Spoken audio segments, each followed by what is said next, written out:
The MD came to me and said, Chairman, we need you to meet the person that's been interviewed and selected to go and serve as MD of one of the countries in Africa where we have a bank. I said, okay, talk to my office, set up the meeting. So this guy came to my office. I met with him. They'd interviewed him. I just had a chat with him, looked at the paperwork. He was first in the interview and all of that. And I found him to be ideal for the job. I'd never hide that I'm a Christian. So I blessed him, prayed for him, and said they could pass it into the next board meeting for approval for the guy to go and serve. About 2 weeks after, the MD comes back to me and says, Chairman, actually there was a mistake. I said, what mistake? He said, the guy that came to see you is not the one that we want to send. I said, what happened? He said, it's actually the guy who came second that we would like to go. I said, well, you send the papers to me. You guys interviewed him, not me. He was the best in the interview. I met him. He was sound for the job and I blessed him. There's no reversing it. Because I need you to understand what your assignment is as a tent maker who is a disciple. So they grumbled, tried to make a case, and I said, the matter is closed. As soon as I finished that conversation, I called my assistant and I said, find me some information about that guy. She said, why? I said, this is what just happened. This guy either has a praying mother or a praying wife. Because it was clear. Somehow they could have set it up that I will not know. Very, very easy. What will come to me will be what they planned. But somehow they confused themselves, delivered to me the fact paper, and it was clear that this guy was the best in the interview. And I had done my own part before they came back. So I knew this was the hand of God. So I said, go and find out for me. She Googled the guy. And then she came back to me laughing. I said, why? She showed me a picture of the guy and his wife. The girl was not wearing any earring. I said, I want more deeper life. I want you to understand your assignment. And then I'm sure they prayed themselves. And he was excellent in the interview, far ahead of the others. That closed the matter. Imagine if I had no understanding of who I am in Christ and my role in that place as a child of God who is a gatekeeper. I want you to go away knowing who you are. I do not want you to ever be confused as to why God has placed you anywhere. I sat down and I said to myself, if I had, in trying to please the MD, all I had to say was, it's okay, change it. That was the end of the story. I had the power for them to authorize them to make the change. But what would I have done? I would have positioned myself against God.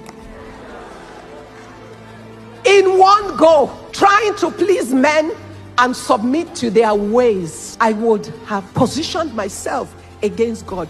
God is no respecter of anyone. God deals with the word and the truth, because that guy and his wife, and God knows how many people behind them, have been praying.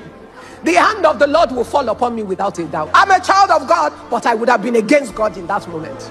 You know, when the guy finished 5 years, he sent me a message. I was long gone. Good afternoon, ma. Today makes it 5 years, January 23rd, 2018, when I met you for my interview for this country role. Meeting you was indeed divine in my journey. God used you to teach me some lessons, and I'm grateful to God for the opportunity to come in contact with you. I have since moved on from the bank after my successful tenure in the country. I will forever be grateful to God and to you for standing behind your decision. You are like Esther, who was sent into the palace for such a one as me.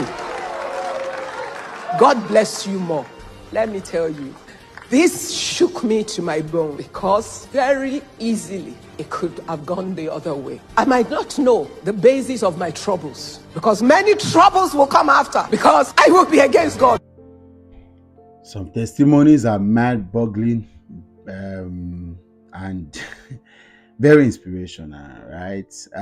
The lessons to learn. What's the moral of the story? Okay. I like to play the devil's advocate sometimes in my content. I'll just tell myself, what people will talk now? Not be like that. If it be deeper life, will not be anything. But what she was trying to, that was a church conference, but it was a Christian gathering. She was trying to say there should be some sacrifices being put in. Can be in form of prayer, can be in form of lifestyle, and that there's a way some of these sacrifices ignite your open heaven, and you can't take that away. If you're a Christian, you must believe in favor. You must believe in favor. See, my pastor used to say that if everything that you have worked for, if everything you have are the things you have worked for, you are still not successful, because favor is also part of the bargain. Jesus Christ, for example, at his death, Joseph of Arimathea came to help purchase his body from the crucifiers, and supported him. A rich man, Joseph of Arimathea. There was the story of Jesus Christ while he was at the cross, right? Where he was with the cross, somebody came to help him. Favor is part of the bargain. You must have favor, must be part of the plan, or else you will die struggling. You cannot, it's not possible. Oh, there must be elements of favor in your life. And that's what he's saying here. Favor, and you can attract favor. Right? I leave the definition for my opponent to answer. I'm not interested in definition, but I'm saying that's what she's trying to say. Although people are criticizing, I went to the comment section of this video, and a lot of critics will say, hey, it's deceptive, this is bad message, this doesn't mean you give power. About favor and favor. I like favor. I like favor. I hustle. I work. I'm doing personal development. I'm improving. I'm impressing on myself. I'm getting better by the day. But I also pray for favor. Oh Lord, favor me. Not be everything. There are times where you'll be giving gifts. You know what's favor? Favor can happen in any way. Favor can come as you go embassy. Somebody just see you and say, oh. Sometimes getting stranded and see somebody that knows you drive past and stop and carry you. It's favor. Oh yes, it's favor. I got a job just walking past. Somebody told me and said, I used to see your face somewhere. I can't remember. What are you doing now? I said, I see what I did. You say, no.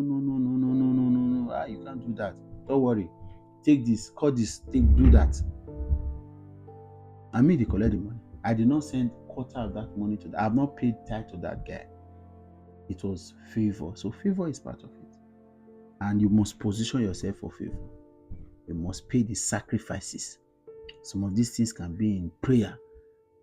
And don't let anybody deceive you. Some of them can be in lifestyle, can be in practice, can be in seeds that you're sown. And seed is not just money. So don't get back to all of this conversation.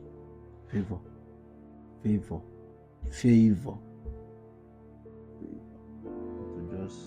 To just give yourself favor, it will work.